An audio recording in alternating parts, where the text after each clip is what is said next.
Hi guys, it's time for Zone Poker Part 5. I'm gonna do the same thing that I did last time. I did play a session last night, but my hands weren't ready yet, so I didn't bother recording that session. One thing that I've noticed, and actually I just imported more hands, so I want to make sure this is true still, but I've noticed that my small blind raise success is 59%, so it was at 60, still very high, and like 62ish is where 62ish is where raising the small blind for this size. Actually, I didn't consider that I actually have 2.5 cents less than usual invested in the pot. That changes the math very slightly. But basically, I should be able to raise any two cards.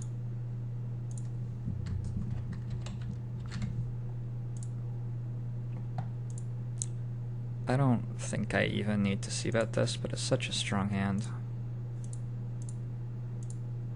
And I believe calling that size bet with a gut shot is correct. This is better than a lot of just low flush draws would be, because I also have backdoor straight outs, like that one, for example. So here, I think just betting and betting a size such that if this guy jams on me, I'm able to reopen the action against this guy. Not that I would necessarily, but it gives me more fold equity against this player, I believe. And obviously, I hit. This is why 9-7 was better than another low flush draw, and I am all in. So that, like, I probably wouldn't have bluffed the river if I had not hit, so I would have lost, I don't know. Basically, if I hadn't selected 9-7 suited with the backdoor straight draw going on as my bluff hand there, I wouldn't have won that pot. There's no way. Like, that guy called down on that run out, so I couldn't have won. So the fact that I choose hands with backdoor outs is, you know, that's a pretty big deal that I just won a $30 pot because of it. That's more than a buy-in. And it seems like that sort of stuff doesn't happen often, but it actually, backdoor draws will come in like 5% of the time. They hit much more often than it seems like they would. So I'm actually playing on Saturday night at 9:40 p.m. So the table should be pretty good, and I'm not sure if my fold equity with raises is going to be different. I've noticed that I'm not sure that I've had a single raise that didn't like get multiple calls and or get 3-bet so far. So maybe I need to be playing tighter, but we will just wait and see what's happening before we decide that that's the case.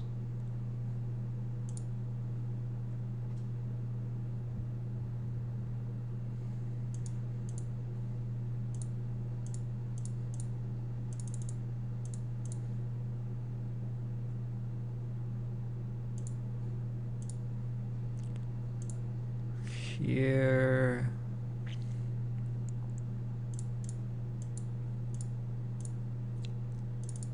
I think that theoretically you're meant to bet some aces and check some aces, and this would be quite a good one to check. It's just sort of well defended from everything. If I checked back and this turn happened and he bet, I could actually call a bet, just for example. I'm not sure I can call that size bet. I am going to make a very, very exploitative fold here. This isn't a hand that I can fold, I don't think, but I don't have enough equity to call a pot-sized bet there if I think he has a jack, and I am going to give him perhaps a little bit too much credit for having a jack.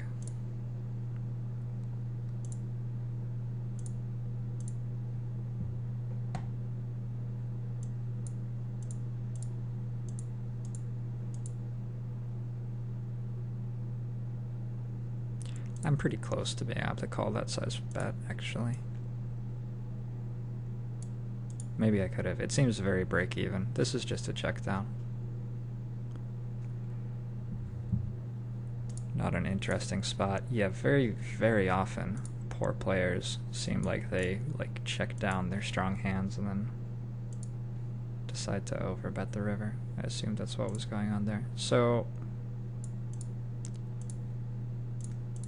just for the sake of science, I want to show you this. So, if I raise to 3 big blinds from the small blind, and the big blind is going to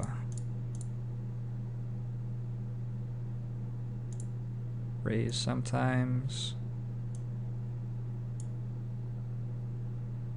and rather than making the top 10% of hands be raises, I'm gonna sort of, I think this is a more realistic sort of look at what sort of hands are raises.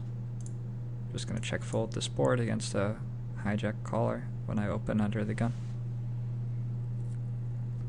Probably people at these games often call with 9s. It doesn't matter much because I'm not like really simming post flop in this, but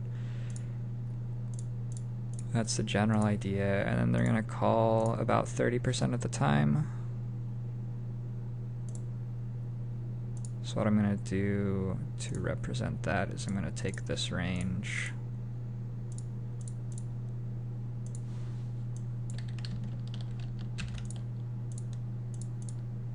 and I'm just gonna actually add to that range until I get to 40% because I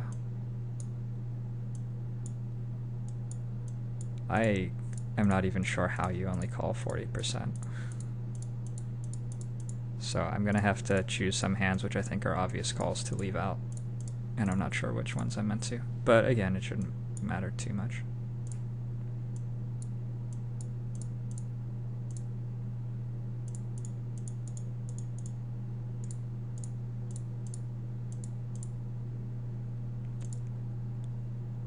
Games do seem to be quite good. Okay, that gets us a little bit over 40%. I didn't even look at what that guy had when I got called down and made a straight. Fold. So I'm going to say that basically I'm interested in looking at the worst hands in my range. So the worst hands in my range are always going to fold to a 3-bet. I already know that opening aces here is going to be profitable, so I don't need to look at the hands which I play back against a 3-bet with. I think, yeah, I'm pretty sure I can just fold 9s on this board. Here, if I get stacked by deuces, that's just too bad. It's a Saturday night, and people can have aces and stuff. Especially people who are making those sorts of bet sizes.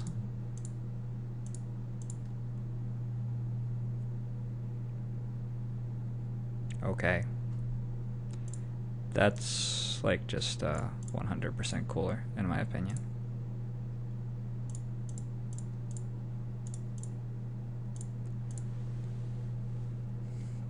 I'm not meant to get it in with Queen 3 suited there.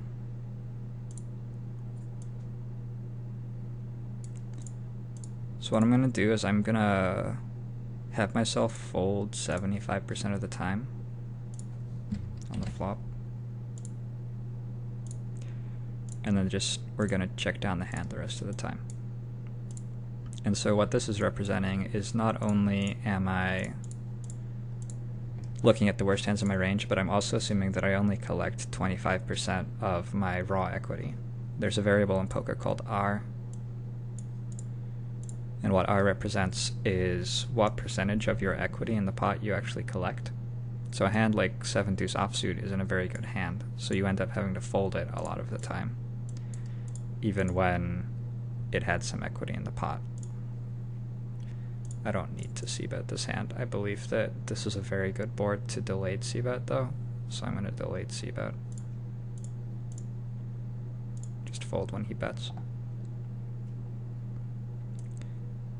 So that was just like a very, very brief explanation of what R is. I'm not sure that it's the most intuitive thing, but basically what the simulation is going to be doing is I'm going to care about a hand like 7 deuce offsuit here, and it's going to tell me if I were to fold it 75% of the time on the flop, how much money am I getting out of the pot by checking it down the other 25% of the time. And we probably actually need to run this quite a lot because I'm using all of the hands pre-flop. I should have just taken out the hands that I'm sure are good, because I really don't care. I don't need to see the number on aces here, so I should just have not given myself aces pre-flop. But this should probably still tell us something. I don't think that bluffing here is necessary. I think bluffing the turn was where I was meant to bluff. Yeah, actually not bluffing the turn was pretty bad by me.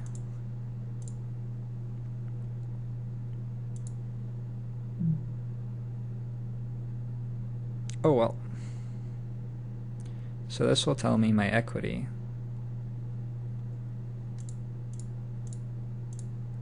With different hands. And this is with 5% rake, keep in mind. So that's representative of the rake I'm playing with. And so if I give myself just 0.25 R, like almost everything is an open. And 0.25 R is ridiculously low. The sum of R's for the two of us is going to be 2. Because if we're both getting the right amount out of the pot, why did I c-bet this?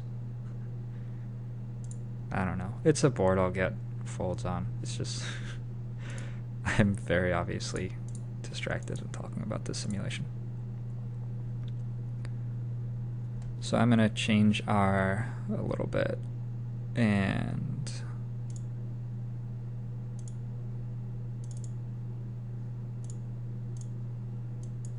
try giving myself 35% R.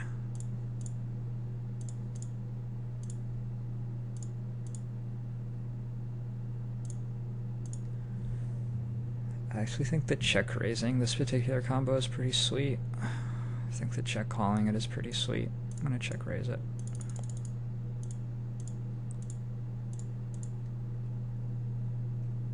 The reason I like this combo more than like ace 10 is that this combo doesn't block his mid-lane flushes, which are gonna bet call and just be in absolutely terrible shape.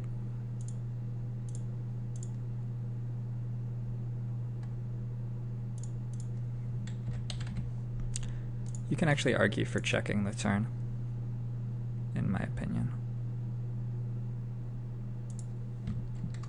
Clear value on this turn. Clear and necessary value. There's so much that I need to protect against. This guy calls with like tons of draws. This guy is over-calling, so he's probably meant to call with even more draws, because he's getting better odds. Okay, so we ran this, right? Yeah, so if I give myself 35% R, and keep in mind that in a neutral situation I would have 100% R. Every hand is a profitable raise, even given 5% rake. So, given that, I'm just going to be opening every hand in the small blind.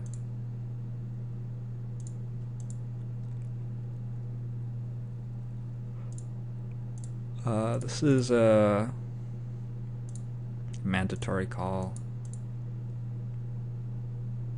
I'm gonna turn it into a bluff on the river a decent amount. Just to fold.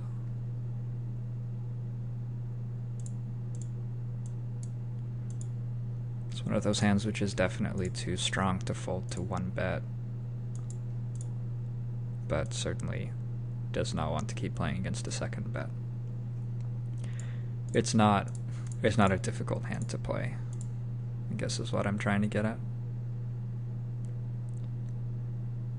and I'm gonna give myself 100% R and see what that looks like. I'm gonna 3-bet this. Basically, having looked at how people are playing against 3-bets, I think I should be 3-betting more against bigger stacks. I believe I was doing that last night, and I haven't put that online, but... No, I was doing that the night before last, and it was online. Yeah, so you know what I'm talking about. I'm gonna open this. Another thing I've looked at is cutoff, steal success, and I'm just succeeding a very, very large amount when I open the cutoff. Basically, buttons are like just folding when I open the cutoff far too often, and then the blinds are giving me more respect because I opened the cutoff. And the result is, if we look at my stats so far, my success rate in the cutoff is 41 and it's 45 on the button. So the fact that there's one player extra to act between me and winning the pot is only lowering my success rate by a very, very small amount. I'm not going to fold to that street, certainly. Certainly not going to fold to that size bet. This is really difficult.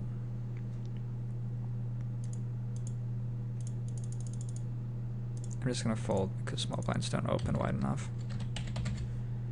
It's less difficult when he checks to me. I'm just going to bet. I'm going to fold to a check jam.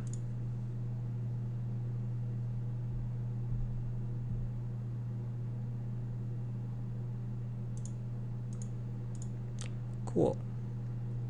That hand ended up playing itself quite nicely. I don't think there was... maybe the river bet size is the only really interesting question about that hand. And I ended up choosing 3/4 pot. I could see a larger sizing being better, actually. But I didn't want to look like I always had King Jack, because I wanted to get called by his 2-pair combos like all the time. I wanted to look like I could theoretically be value betting worse when he was sitting there with Queen 10. I think that that makes me a good amount of money, that little fact. This is with 100% R. 3 deuce offsuit is gaining me 0.38 big blinds to raise. Again, this is with rake.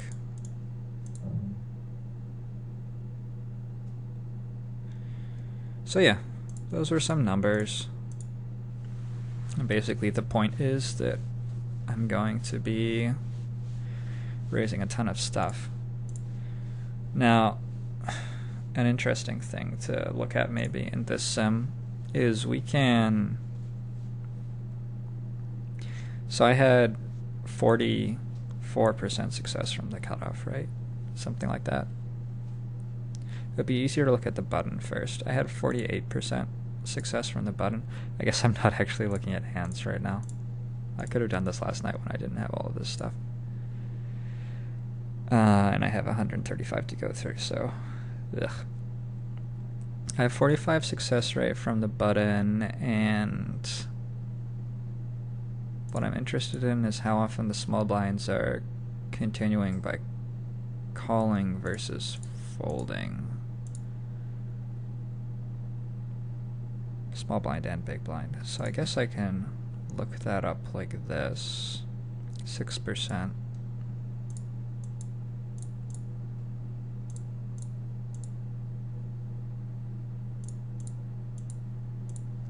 And I need a different hand where I'm not in the big blinds.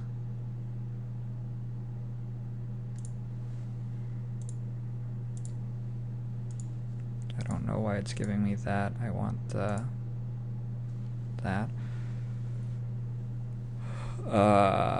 7%.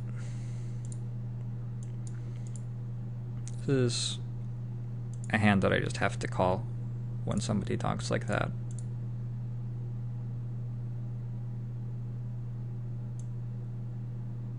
I think we're going to find out this is cuspy.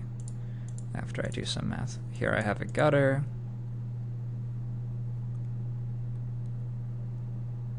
And I will bluff if checked too, I think.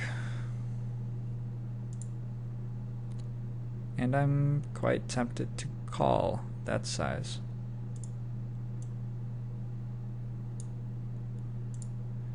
But like at this point, I have a queen so often, and I'm not really folding a queen, so I might as well call with a queen since that blocks a good amount of his value. It'll be a better call with a queen than with ace high, to be sure. Plus, sometimes people, I think, are just screwing around with pocket sixes there, and I would really hate to lose to a bluff when I called. So here, I don't know how I feel about check raising. I actually feel sort of okay about check raising, I think.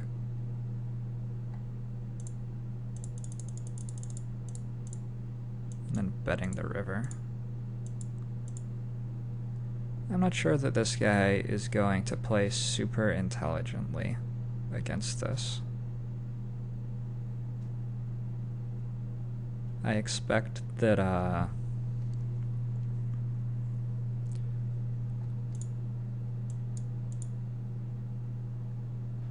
we can look at this situation too.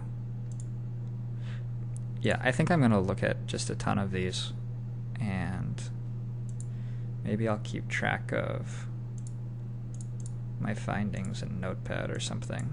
But so far,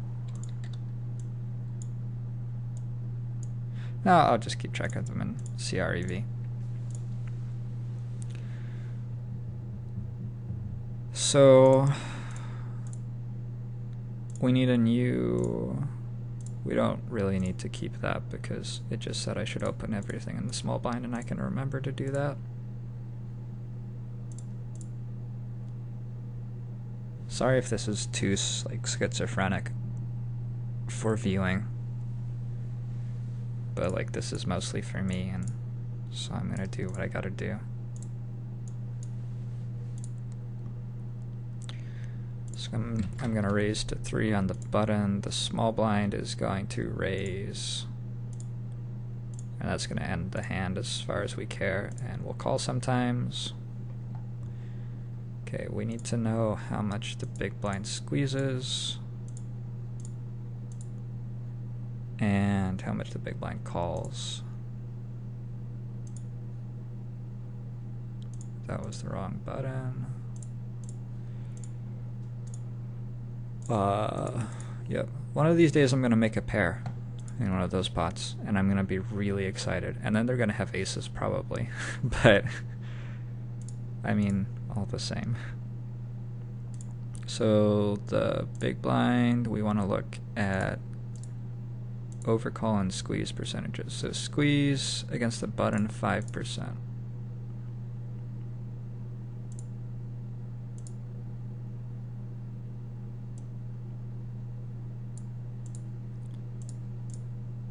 I could definitely just lead out here. There are hands where I get to check fold for this action, so leading makes less sense, but when I have to check call against this action is going to happen quite often. And okay, I can certainly bluff this river.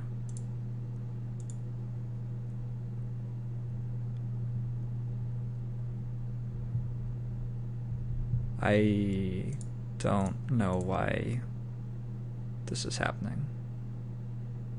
There's no reason to check behind a range that can raise my bet on a brick on the river.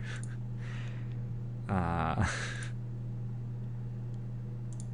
would be somewhat mismanaging. So I'm going to assume that big blind 3-bets something like this. Again, it doesn't matter much. Small blind was 3-betting 6%, I think, so small blind 3-bet's probably pretty linear. I'll give small blind this.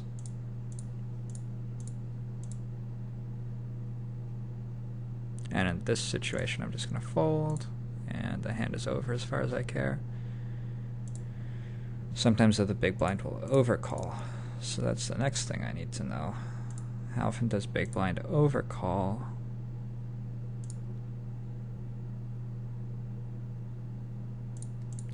And I have 28% as the total call, so I'm going to assume that that's pretty similar, maybe a little bit more. So again, we'll take the raising range and bump it up to 35%.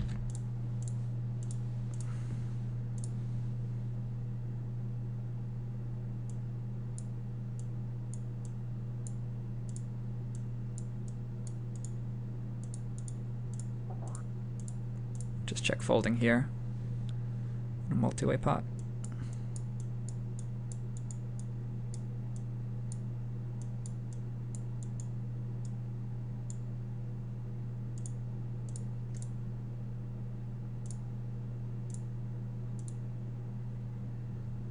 That's probably reasonable. That's 32%.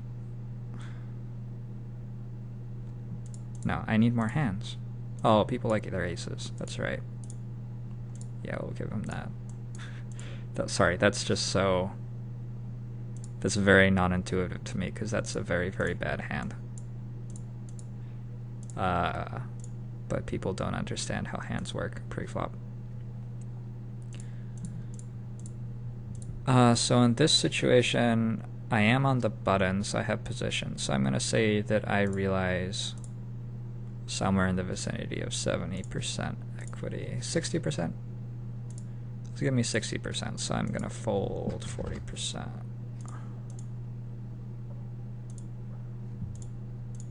And then I'm just checking down the rest of the time. We don't care about this part of the hand. This part of the hand we check down.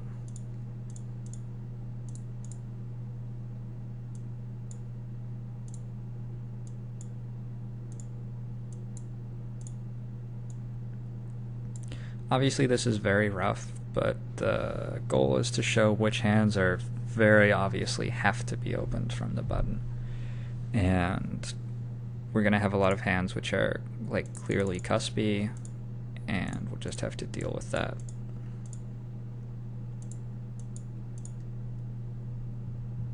I got close. I got really close to flopping a hand I could win the pot with that time. One of these days, I'm telling you, it's gonna happen. Okay, so we looked at the situation where both of them call. And now we need to look at the situation where one of them calls. So in this situation, again, I think I probably have in the vicinity of 70% R with my worst. I haven't given small blind a calling range yet. I need to do that. With my worst hands.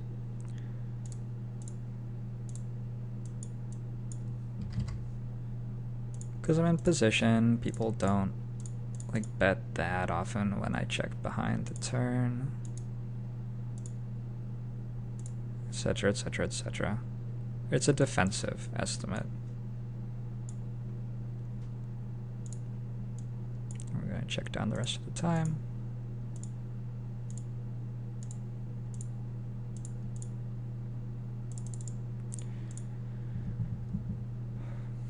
So the simulation is going to be very, very bad at telling me like how winning aces is, because aces is meant to win like 2 times the pot on the flop on average, something like that. In this situation, it's going to fold the flop 70% of the time and then win the 30% of the time that it checks, maybe 80% of the time. So it ends up making, you know, a quarter of the pot with aces. But as I've said before, that's not what the simulation is doing. We need to work out what small blind's calling range is. So I'm going to take this and I'm going to add to it until we get to small blind cold call versus button is 22%. And I'm actually going to have that at 20. Oh, I didn't copy the range. That makes it harder to do this.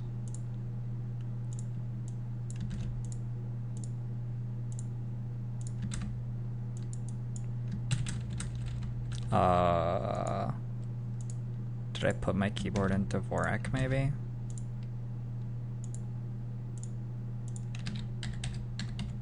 Yes.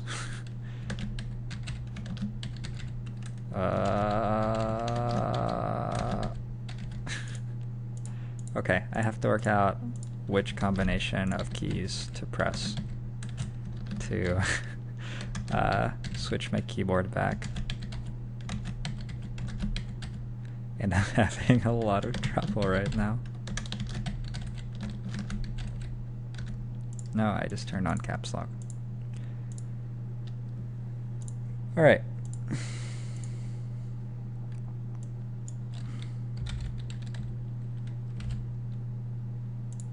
So I'm going to call that button sim, except it's going to be button semicolon. Button sys semicolon. I'm pretty sure that just reopening the program will bring me back to where I want to be.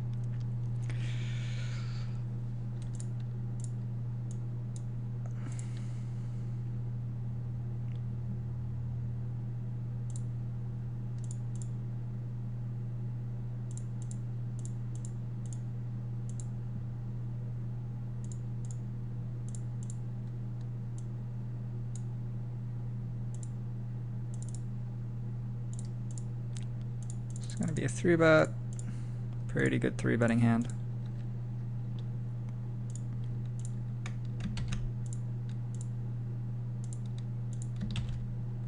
Okay, we got there. So we need to add 20% of hands to this to get it to 26%. People like their pocket pairs more than they're meant to. Like, this is so small that I'm going to call this 4-bet.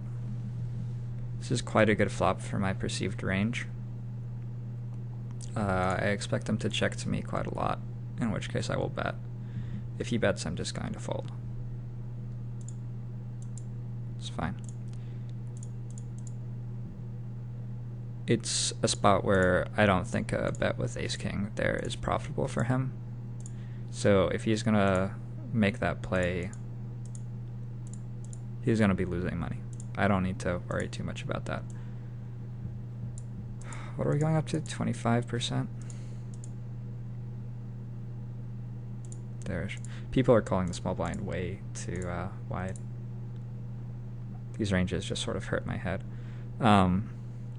These ranges are going to be wrong too because it's an aggregate villain, which means that like hands will have different weights depending on how often a player is the sort who will be calling these hands. But since I'm just dealing with equities, it shouldn't matter too much, especially since I'm just trying to be very, very extremely I'm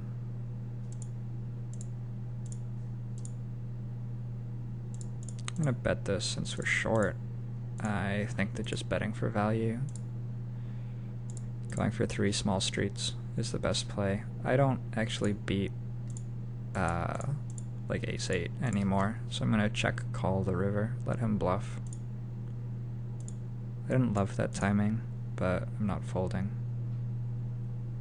That is an ambitious line by him. I think that that certainly justifies a river call if he's calling that wide pre-flop and then calling with that weak a draw on the flop and turn.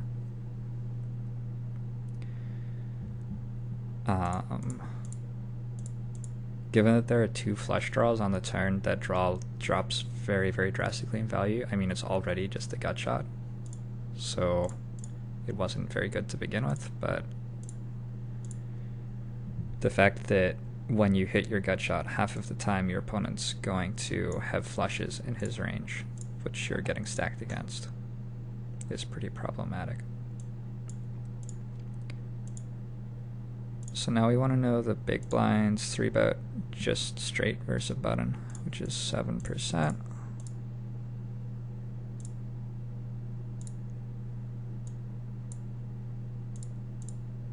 Which is like very low, so it's hard for me to work out what hands that is. But God, that's so low. Let's give him something like that.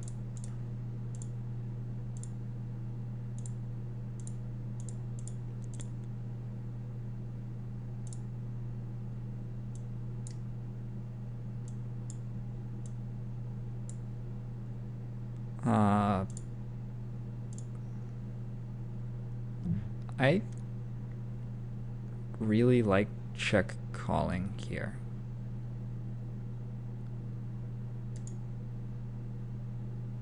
But I like betting slightly more. Okay, so we don't care about that part of the hand. Big blind's going to call sometimes, and we'll fold the rest of the time.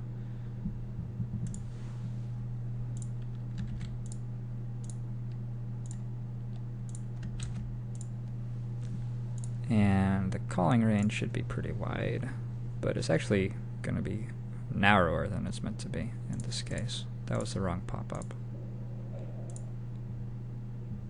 Call, button open 28%, so we need to get this up to 35.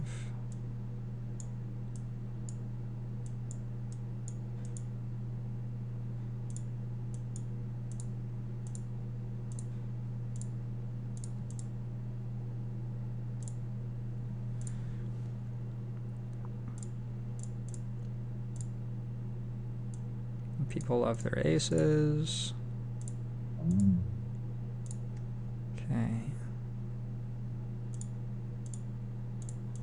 And then in this situation, all that's left is to assign myself what I believe my R to be. Against the big blind, I'm actually going to give myself slightly more. I'm going to give myself 75%.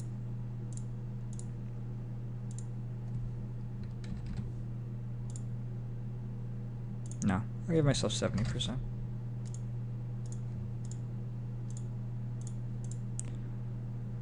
That would have been a decent spot to lead. The way that I played it is fine though. And I don't need to bet here with this bad a king. This is going to be like the top of my checking range basically. Very, very easy call if I'm bet into. Check, check, check, check. Alright, so we have 3 different types of showdowns, one against both players, one against small blind, one against big blind. We've modeled the times we get 3-bet, we've modeled the times we get all the folds, so we can run this now. Again, I'm going to make sure we have a few more simulations.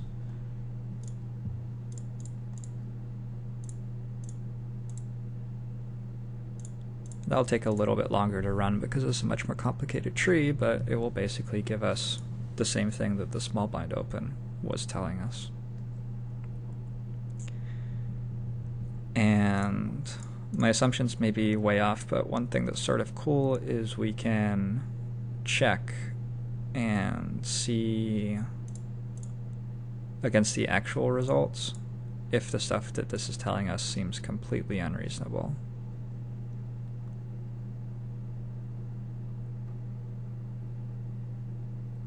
This is completely unreasonable. Yeah. I need to give myself more R.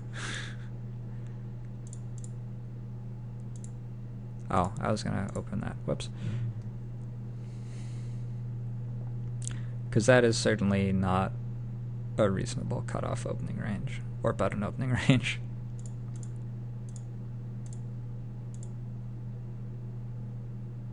So, how about I give myself 100% R.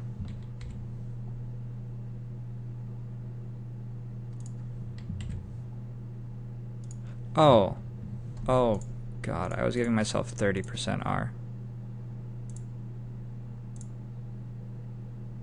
Sorry, I hope people weren't watching me do this and like cringing. But I want 70% R, which means that I'm folding 30% of the time.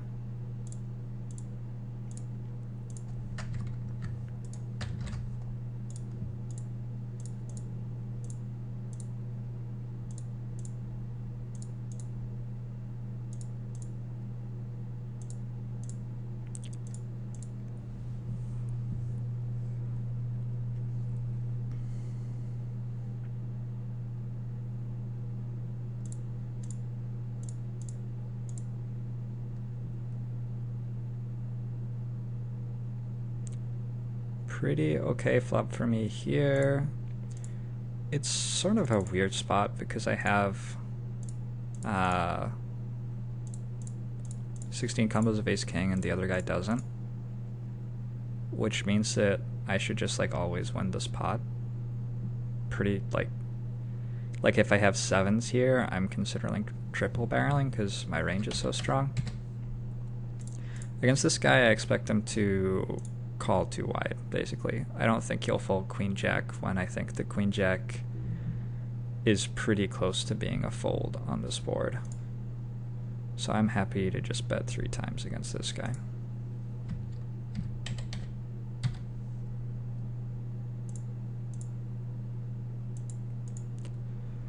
And if I actually had ace king, I would have sized my bet such that I got all in on the river, because there just isn't any reason not to. It's just it just makes me more money. Like, it's very, very clear. If you understand the mathematics of poker, it's very, very clear that in a situation where you have the nuts and somebody else doesn't, you want to bet such that you can get all of the money in.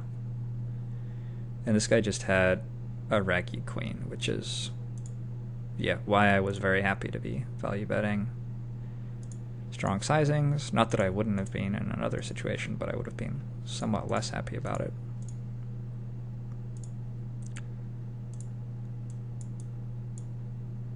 And yeah, that's a terrible, terrible call. It's a bad turn call by him.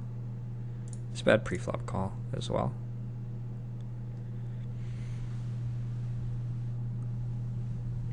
This is again inaccurate.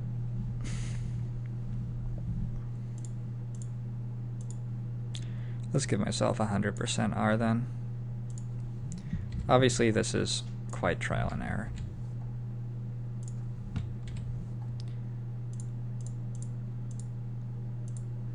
I can actually give myself more than 100% R, I think. I think I can have the other people folding some. A problem with like conducting a simulation this way is that it's just going to tell me what I already think, because if every time it tells me something that is contrasting with what I think, I adjust the R value, eventually I'll just get to what I think and then I'll be like, oh yeah, that seems right. Oh, well, that's actually considerably wider than I was expecting. And I don't think that this R value is unreasonable.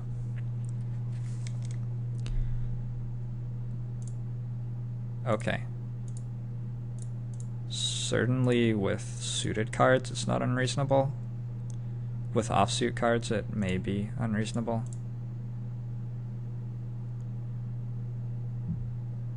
But yeah, it looks like I'm gonna start opening the button much, much wider. So first off, I wanna Alt-D. Just gonna remove all the hands which were performing negatively, and now I wanna sort of trim this range in a way that looks like it makes more sense to me. Because some of these hands I expect to have higher R, and some of them I expect to have lower R.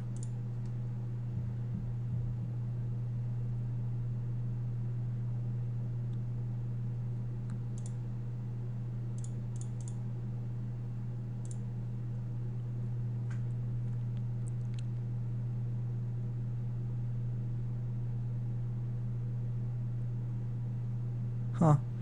And I think I'm going to try opening a range that looks like this. So I'm gonna store this. Explos, short for exploitative. So that's just saying I think that this would be a terrible range against good players. But I don't think they are good players. That's like so wide that I'm gonna struggle to remember. And something I can do is I can actually go over here and look at the button, and we're gonna have a lot of hands where the button has raised pre-flop.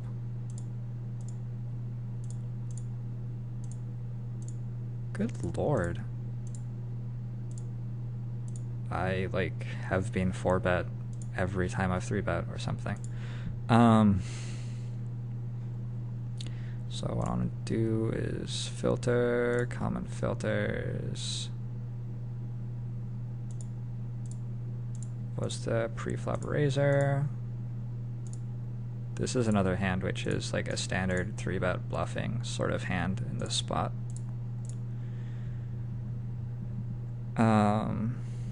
Position in action. We were on the button. What? And it was unopened to us.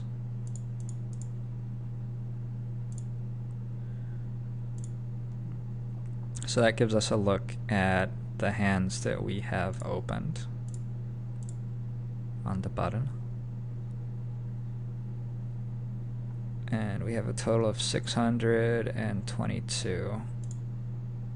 So that's not going to be enough to give us a great idea, and also this is including like the terrible players opening these hands.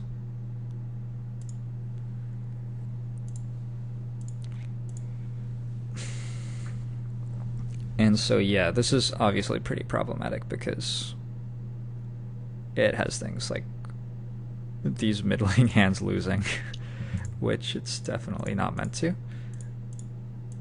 But it's showing these are very, very small samples, but it seems to be showing that these fringe hands are winning money. And I like that it's showing that. This is a looser open, but I'm increasingly feeling that I should be opening looser in these games, so hence the open. I like that it's showing that because I think that these looser hands are going to tend to be ones opened by good players. And if the other good players in these games are winning money with these hands, I certainly expect that I can. I think that I am one of the stronger players in these games. I'm fairly confident. Here I'm just going to check again and go for a small value bet on the river. Here I'm going to raise as part of my general over-aggressive pre-flop strategy, which I'm slowly developing here. So yeah, we're going to try a 70% bet on opening range. And is Jack 6 in it? Yes, it is. But somebody opened before me. Okay, cool. The next sim I want to run is... So we want to run sims which are common and simple. Those are the ones which are going to give us the most positive feedback for our time invested, basically. We don't have infinite time to run a sim on everything, so we want to run common spots. This is one that I might eventually get to, but I'm just going to fold that. I think small blind limping against the big blind just comes up a massive amount, and it seems like people play very badly in this situation. So what I want to look at is the situation where the small blind limps and the big blind raises. And first I want to look at how hands are performing in this situation. So I'm going to look at the big blinds.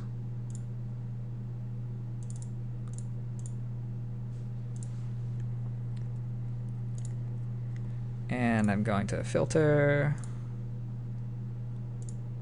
We are the pre-flop raiser, and the position is one limper, and the limper has to eat the small blind. I'm not sure how to do that.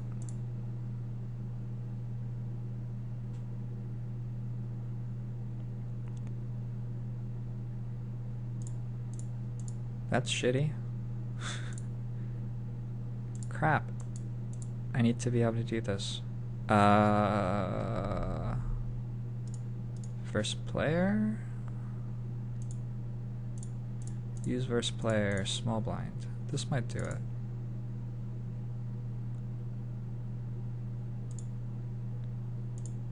That's an open. That's... I'm going to automatically fold hands like this without even thinking about it multiple times.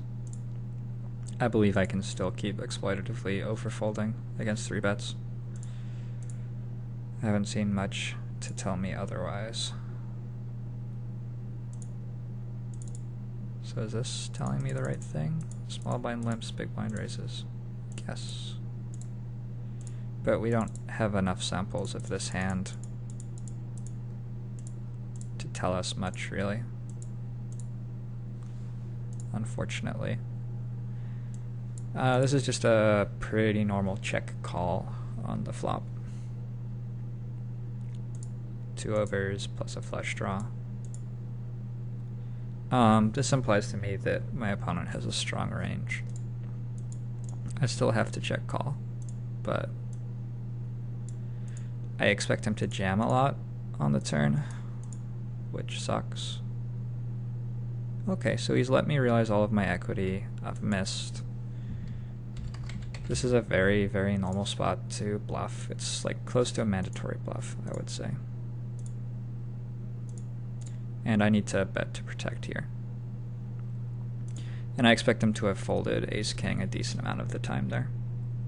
I think that that's the sort of way somebody might play ace-king a lot if they weren't very good at poker.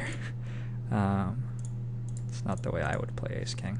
Maybe it's also a line somebody would just take with a complete garbage hand. I don't remember if I said queen 4 or queen 3 was the bottom of my opening range here, but we'll try out queen 3.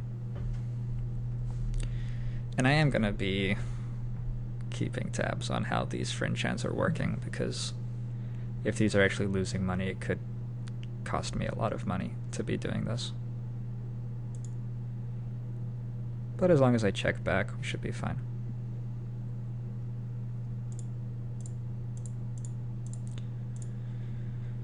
So we're looking at this situation, and we don't really have enough hands to tell us much, but it does seem like everything's winning.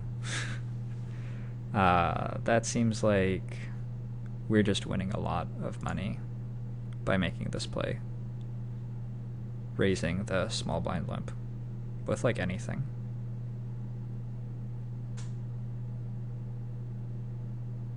Ooh, we lost a lot with that hand. 10-4 offsuit, we can fold that one, right? So yeah, it looks like everything's winning, which is in keeping with sort of what I was expecting, which is that this is probably going to be a profitable raise with almost any 2 cards.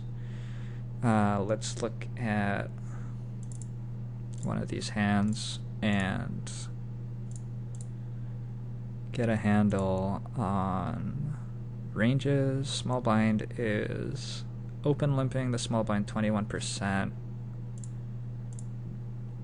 and small blind is raising 2%,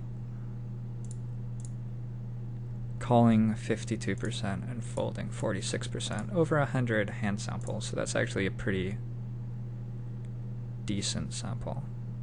So we have small blind folds. It was 52, 2, and 46, right? I'm like losing my mind. I just looked at these numbers. That's the wrong one.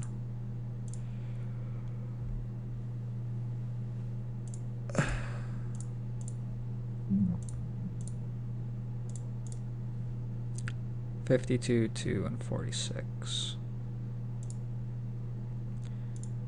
On a lot of boards, this is a much scarier card, and for a lot of hands, this is a much scarier card. But with the Queen of Clubs in my hand and the fact that the 3s are paired, so Jack 10 is not beating me, it's a pretty normal card to keep betting on.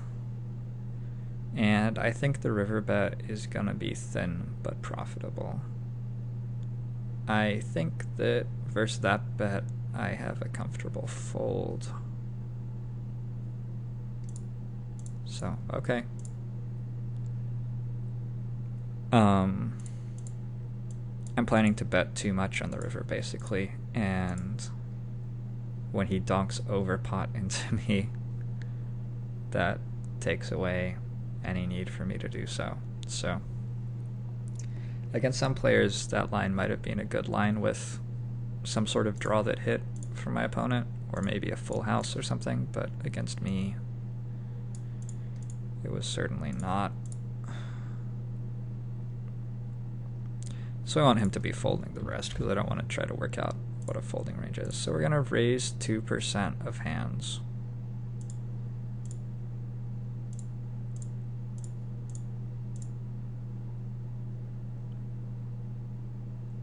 The problem is that we have to take away their raising range here. It doesn't actually matter what hands these are. So, and honestly, this is just very negligible. I'm actually just not even going to model this. I'm just going to have myself fold slightly more on the flop when they call to model for the times that they limp raised. So yeah, first we have to work out a 20-something% limping range, which is going to be wrong. This seems like a bet. Didn't get there. It's a really good delayed c-bet, at least. I can't fold to that bet. It's not big enough. Okay. That was a very bad turn bet by his hand. He's just like not only getting called by every better hand, but also getting called by some worse hands which will bluff him on the river. And like, yeah, it just doesn't do much good things for him. It's just like a spazzy bet, like I'm afraid to check. I don't know what will happen if I check. Maybe if I bet he will fold. So designing this range is going to be actually sort of complicated.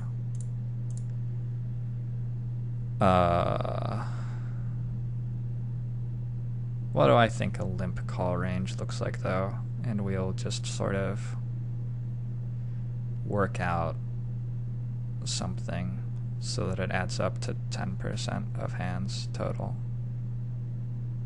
Oh, we had to work out the limp range first. This is a lot of multitasking. Okay, let's work out the limp range first. I think we have aces quite a lot. I don't think we have these ones, but I think we have other pocket pairs quite a lot.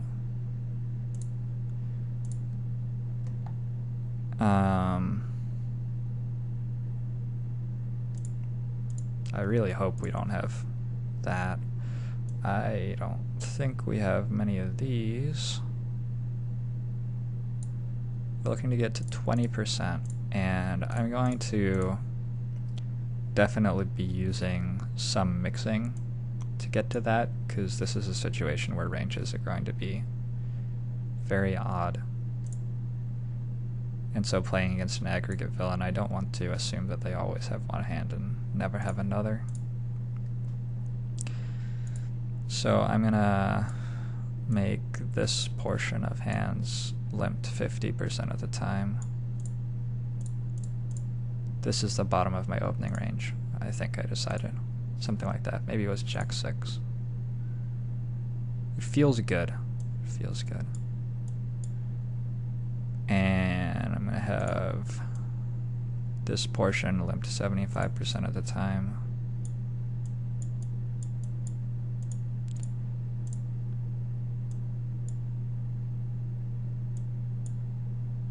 I'm going to go back down to 50% again for these ones, because these ones a lot of people will open, I think.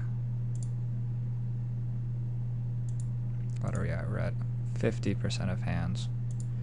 Let's do 50% of these.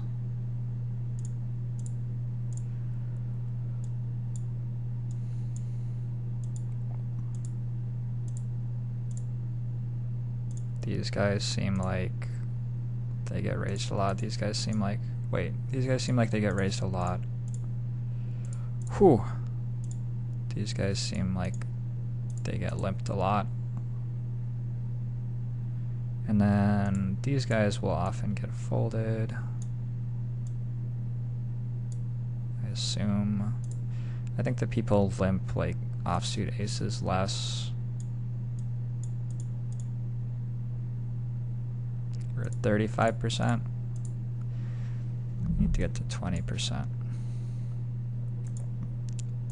Let's cut these down.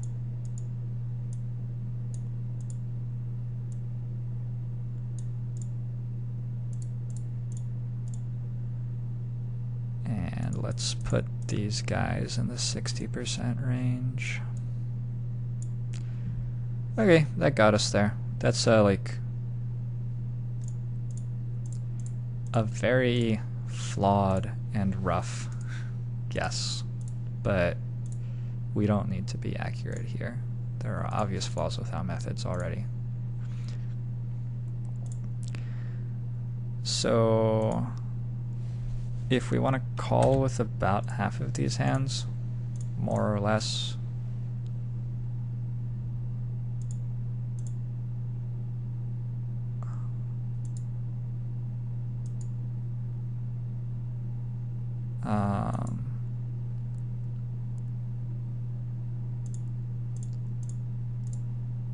gee, yeah, that's going to be hard to manage exactly.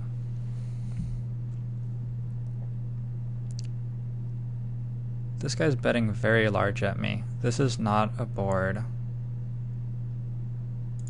with a lot of strong hands on it. It's not a bet size I expect from a king. So that was about what I was expecting, yeah.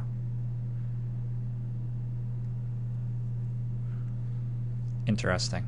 Just like, I like the river like quarter, like here, have another 25 cents. I didn't give you enough yet.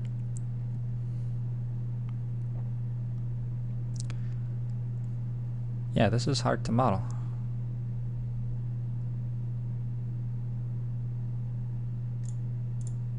So I guess what I need to, well, I'm not sure how this works is my problem. I'm not sure if I say 30%, if they're always calling or folding sometimes. But let's, ooh. This is a hand I can bluff with. I'm gonna bet twice. Yeah, delayed stabs at pots should be very profitable. I think these always limp call. These guys sometimes do. These guys sometimes do. I think that these very rarely do. But this guy does sometimes. Welcome to poker, by the way, guys. Isn't this fun? I think that... Okay, let's keep working on my 50% range real quick. So these. My never range is gonna be these.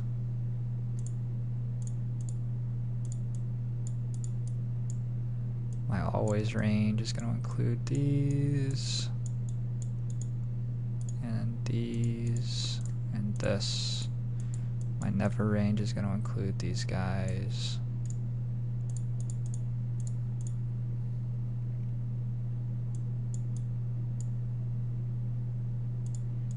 My 50% range is going to include these. So I like... This isn't an amazing board for me after he limp calls, really.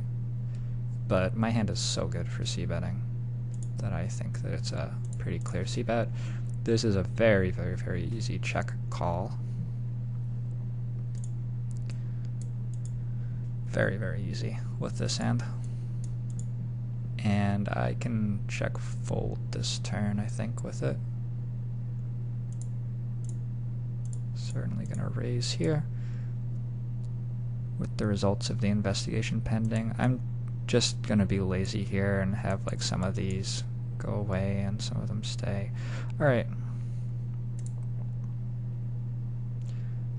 So now I just want to see what this frequency looks like real quick. We've got it to 57% of the time. He's limp calling, and I want it to be 52%.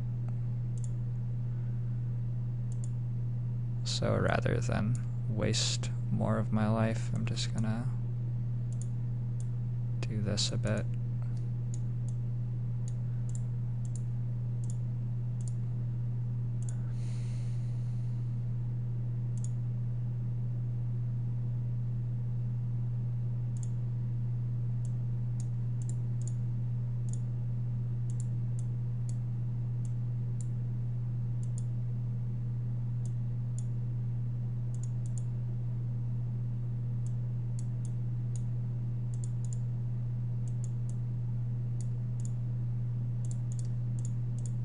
I decided 5-4 offsuit was a raise, right?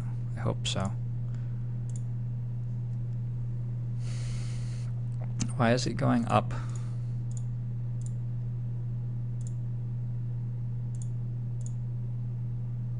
This is shitty. Why does this suck so much?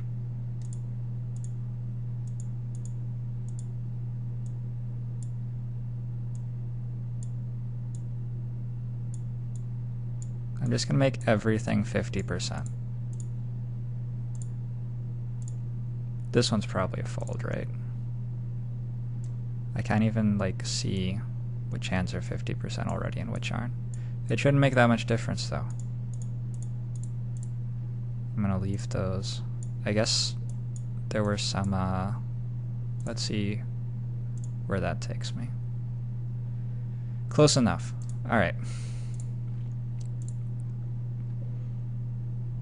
This is actually a normal 3-bet small blind first button. I've like never seen anybody make it in these games, but we're quite short, so I think that I can actually push some equity pre-flop, and making him fold is just so important with this hand where so many hands have 2 overs. But I think it's a good 3-bet.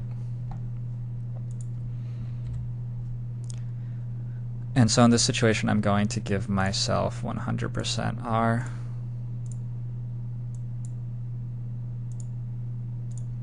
And the problem with this situation, the reason that it's slightly more complicated than others, is that I don't have to beat 0 EV.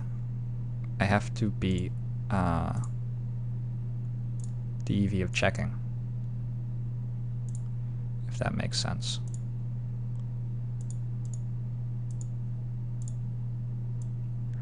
Because I have the option to just check and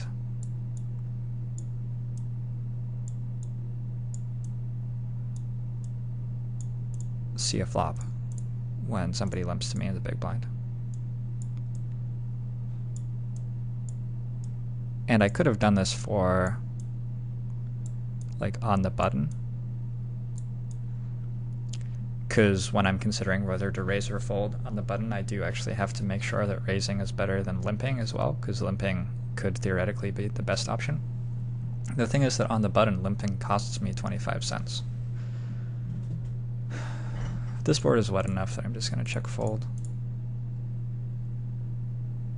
And I'm going to go for delayed c-bet here. Delayed c-bets just seem to be very, very profitable.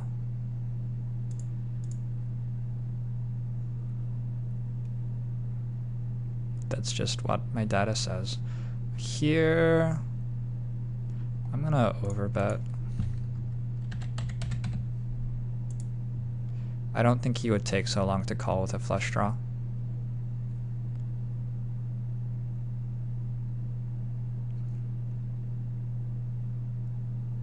That was a little disturbing to me, what just happened. I assume that guy was like so bad at poker that he didn't even look at how big my bet was or something. Or maybe he just decided I was bluffing, like before I'd even bet.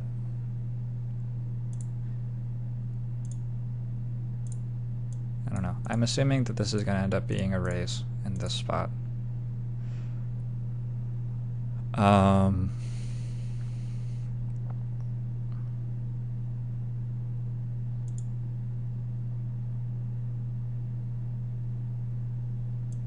going to go for delayed c-bet. This seems like a board which my opponent would not check twice on with strong hands very much at all.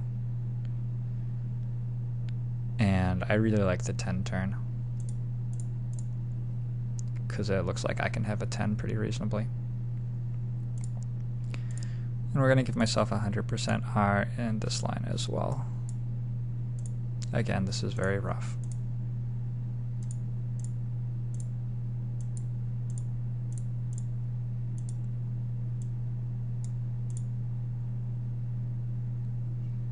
This says that every hand is a good raise by a very long way.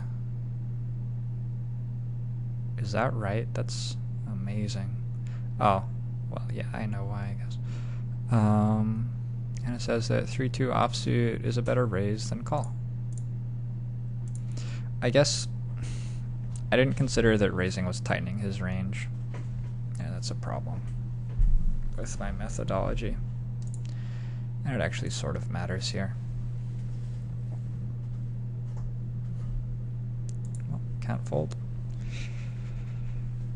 Hard for him to have aces now.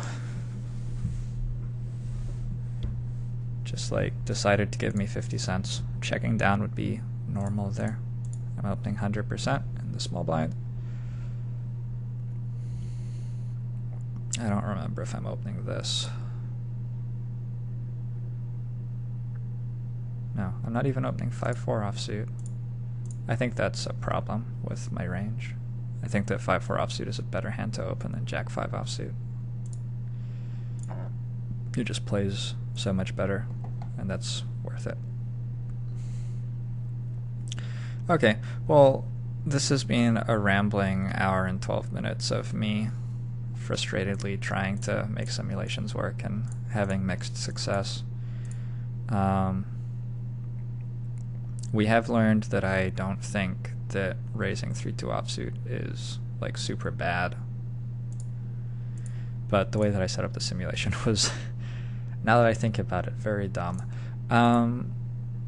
Here's what I'm going to do. I'm going to try to simulate the strengthening of his range by giving myself a folding range here, a folding frequency here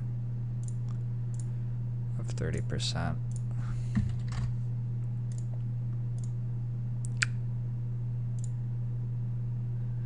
And now I'm going to take a look at this. And 3-2 offsuit is still stronger as a raise than a check. Okay. So it looks like I'm going to raise 100% in that spot too. So I found a couple of 100% spots here, and that's crazy. Like when somebody's letting you do an action with 100% of hands pre-flop, it's quite a big deal. That's quite a large mistake. I'm just gonna give up here. I c-bet because I had 4 high and a backdoor flush draw. I think that it's a good c-bet.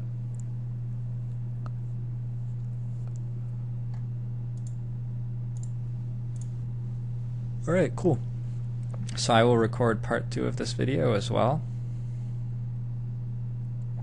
And in that one I'm actually going to look at hand histories from last night. So I'll see you shortly for that.